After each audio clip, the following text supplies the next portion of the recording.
Hello everyone, in today's video we are going to be going through reviews of different roller coasters in the UK. Now on Captain Coaster I found a few reviews of the Smiler.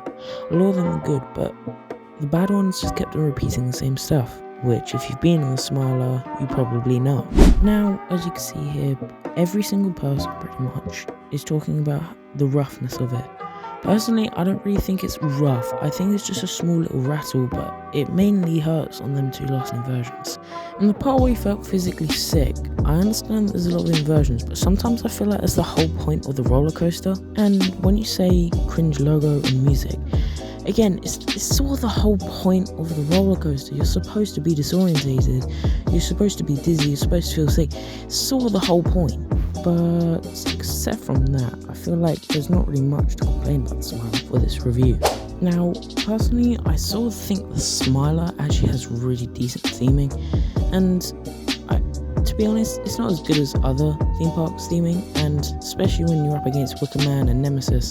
And by boring layout, I don't even understand what you mean. It literally has the world record for the most inversions.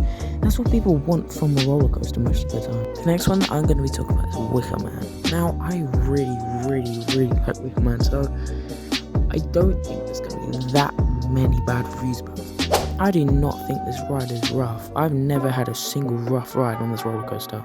And I mean, obviously RMCs are better, but for a UK wooden roller coaster, I think this is a pretty good one. And sometimes I think that when I go on the roller coaster, I get quite a decent amount of airtime.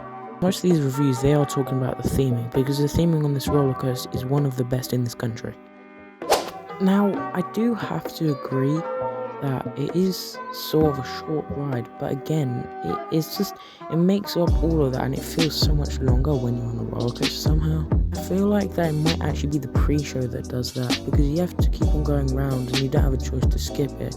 Technically, I think that makes the experience and makes it longer. Again, I feel like I do get quite a decent amount of airtime on this roller coaster, and then I do have to agree that there is not many forces. I feel like you get that more in airtime. This is an easy one to answer. No, it's not. Next we'll be going to Thorpe Park, and the first roller coaster that we're going to read the reviews of is the Swan.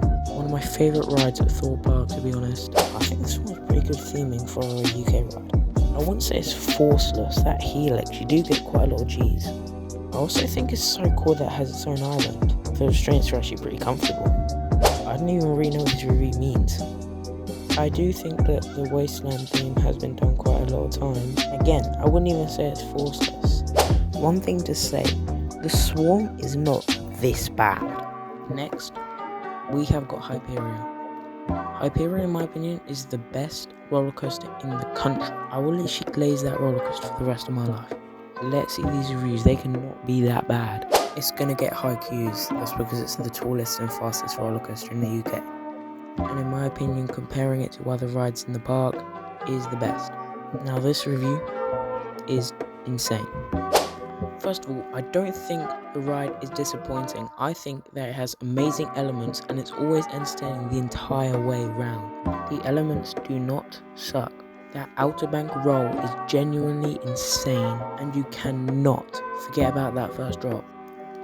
And it is rougher than any roller coaster at Thorpe Park. Are we serious? Let's just not talk about the two rides that are right next to it. How bad of a ride do you need to have in Hyperion to get a review this bad? Now, I do understand that there are a lot of better coasters around the world, but for the UK, this is a really good coaster. If you want to see some more reviews, like the video and subscribe, and I'll see you in the next one.